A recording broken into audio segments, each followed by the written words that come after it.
അതീവ ദയനീയ അവസ്ഥയിൽ കഴിയുന്ന ഒരു 12 വയസ്സുകാരിക്ക് നേരെ ഞങ്ങളുടെ ക്യാമറ ഒന്ന് തിരിക്കുകയാണ്.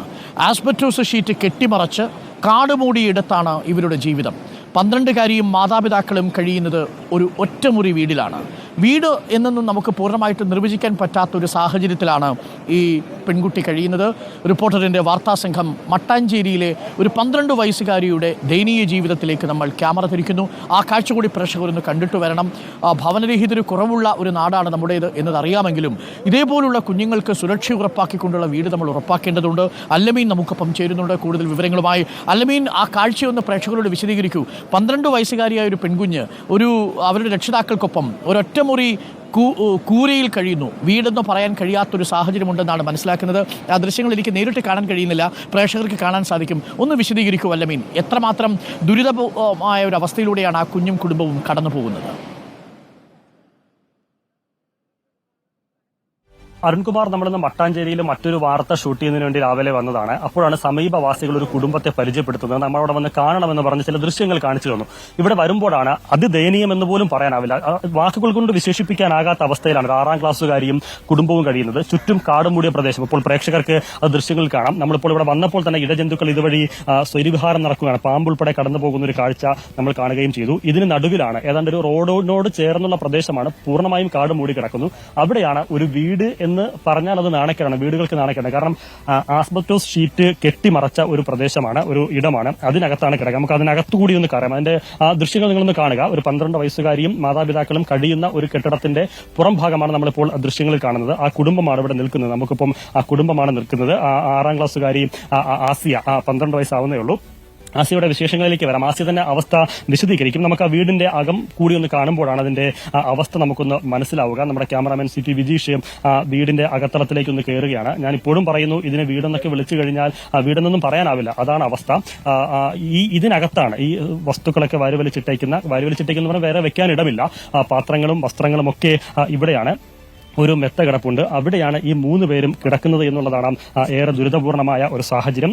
നമുക്ക് ഈ ദൃശ്യം കാണുമ്പോൾ സ്വാഭാവികമായും പ്രേക്ഷകർക്ക് സംശയം തോന്നും, എവിടെയാണ് ഈ വീടിന്റെ അടുക്കളയും എവിടെയാണ് ഈ വീടിന്റെ ബാത്റൂം സംവിധാനം എന്നുള്ളതൊക്കെ സ്വാഭാവികമായും ചോദ്യം ഉയരും. കാരണം ഇവിടെ അതൊന്നും കാണുന്നില്ല. നമുക്ക് അതുകൂടി ഒന്ന് കണ്ടുവരാം. അതിനുശേഷം ആസിയുടെ ജീവിത സാഹചര്യം എന്താണ് എന്നുള്ളത് വിശദീകരിക്കും. നമ്മളിപ്പോൾ പോകുന്നത് അടുക്കള എന്ന് പറയുന്ന, അടുക്കളയെന്നും ഞാൻ പറഞ്ഞല്ലോ, അത് നമുക്ക് ഒരു സാങ്കേതികമായി പറയാമെന്ന് മാത്രം. ഇവിടെയാണ് അവർ ഭക്ഷണം പാകം ചെയ്യുന്നത്.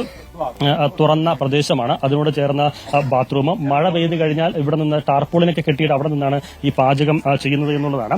ബാത്റൂം പുറത്താണ്. അവരുടെ മുമ്പ് ഒരു വീടുണ്ടായിരുന്നു. ആ വീട് പക്ഷേ ഇടിഞ്ഞു വീണു. പക്ഷേ അത് കെട്ടി പൊക്കി സുരക്ഷിതമായി താമസിക്കാനാകാത്തത് കൊണ്ടാണ് അവർ ഈ തരത്തിലൊരു ആസ്ബറ്റോസ് ഷീറ്റ് കെട്ടി ഇവിടെ താമസം ആരംഭിച്ചത് എന്നുള്ളതാണ്. ആസിയ സ്കൂളിലേക്ക് പോകാൻ ഒരുങ്ങി നിൽക്കുകയായിരുന്നു. അപ്പോഴാണ് നമ്മൾ വന്നത്. ആസിയ തന്നെ ആ കാര്യങ്ങൾ വിശദീകരിക്കും. മോളെ വാ. പോകുന്നില്ലേ? സ്കൂളിൽ പോകുന്നില്ലേ?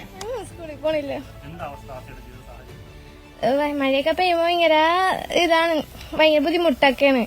അങ്ങോട്ടും ഇങ്ങോട്ടൊക്കെ പോകുമ്പോ ഉമ്മ മഴ പെയ്യുമ്പോ ഇങ്ങോട്ടായിടണത്. പിന്നെ അവിടുന്ന് മേളിന്നൊക്കെ വല്ലതും വീണാല് അറിയൂല. രാവിലെ കാപ്പി കുടിച്ചോ? ആ, കുടിക്കും. അവിടെ തന്നെ അത്രയും മഴ അധികം പെയ്തില്ല, കാരണം അധികം ഇങ്ങോട്ടൊന്നും എത്തില്ല. സാധാരണ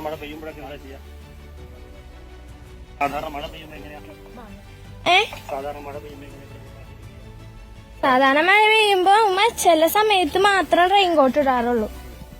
ഇവിടെയാണ് ചായ ഉണ്ടാക്കുന്നത്, ഇവിടെ അല്ല, ചോറുണ്ടാക്കുന്നത് ഇവിടെയാണ്. അവിടെയാണ് ചായയൊക്കെ ഉണ്ടാക്കുന്നത്.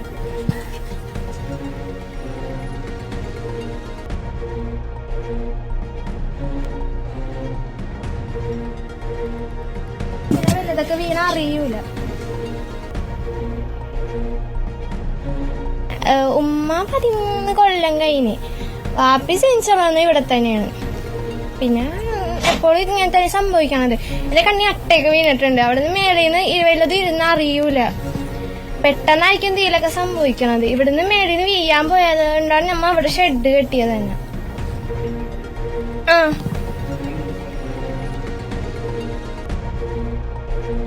കാണാറുണ്ട്. അവിടെ ഈ ഇതിൽ നിന്നാണ് കൂടുതലും പാമ്പുള്ളത് തന്നെ.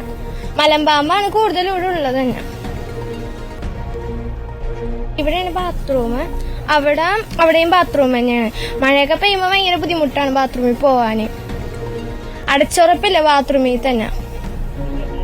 കുമാർ, ഈ ദൃശ്യങ്ങൾ ഇതിപ്പം മതിൽ കെട്ടിയതൊന്നുമല്ല, ആസ്പെറ്റോ ഷീറ്റ് നമുക്ക് തട്ടുമ്പോൾ തന്നെ ശബ്ദം കേൾക്കാം. ഈ ഒരു കൂരയ്ക്കകത്താണ്, ഇങ്ങനെ അടച്ചുറപ്പില്ലാത്തൊരിടത്താണ് ആസിയെ പോലൊരു കുട്ടിയെ വിട്ട് ഈ മാതാപിതാക്കൾ കഴിയുന്നത് എന്നുള്ളതാണ് ഏറെ ദുഃഖപൂർണ്ണമായിട്ടുള്ള ഒരു സാഹചര്യം. ആസിയുടെ ഉമ്മയുടെ ഒരു അഭിപ്രായം കൂടി നമുക്ക് ചോദിക്കാം. ഉമ്മ, ഈ പ്രശ്നങ്ങൾ നിങ്ങൾ ആരെയും അറിയിച്ചില്ലായിരുന്നോ? അധികൃതരൊക്കെ അറിയിച്ചോ? എന്താണ് അവരുടെ ഒരു മറുപടിയൊക്കെ? അറിയിച്ചിട്ട് എല്ലാവരും വന്ന് ചെയ്തുതരാന്നൊക്കെ പറഞ്ഞിട്ടുണ്ട്. പിന്നെ പറയാനൊന്നും തീരുമാനമായിട്ടില്ല. പലവരും വന്നിട്ടുണ്ട്. 13 വർഷമായി ഞാൻ വന്നിട്ട്. അതിക്ക് മുമ്പുണ്ട് വീട്. പിന്നെ നല്ല ഇതായത് അവിടെയാണ് ഞാൻ വന്ന് കിടന്നത്. പിന്നെ ഇപ്പൊ കൊറോണ സമയത്താണ് ഇവിടെ നന്നാക്കിയത്. വീട് നന്നാക്കാനൊന്നും പറ്റിയില്ല. ഇതില്ലാത്തതിന്റെ വലിയ നന്നാക്കാൻ പറ്റുന്നത്.